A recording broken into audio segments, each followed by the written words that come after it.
జరా సబర్ కరో. దేవసేనని చంపి విడుదల చేయి.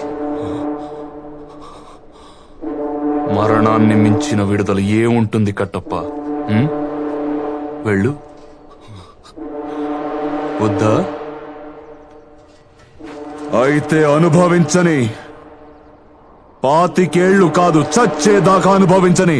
అమరేంద్ర బాహుబలి అను నేను అశేషమైన మాహిష్మతి ప్రజల ధన మాన ప్రాణ సంరక్షకుడిగా, మహారాజు భల్లాల దేవుడి సర్వ సైన్యాధ్యక్షుడిగా అహర్నిశలో అప్రమత్తుడనై విధి నిర్వహణలో ప్రాణ త్యాగానికైనా వెనుకాడబోనని రాజమాత శివగామి దేవి సాక్షిగా ప్రమాణం చేస్తున్నాను.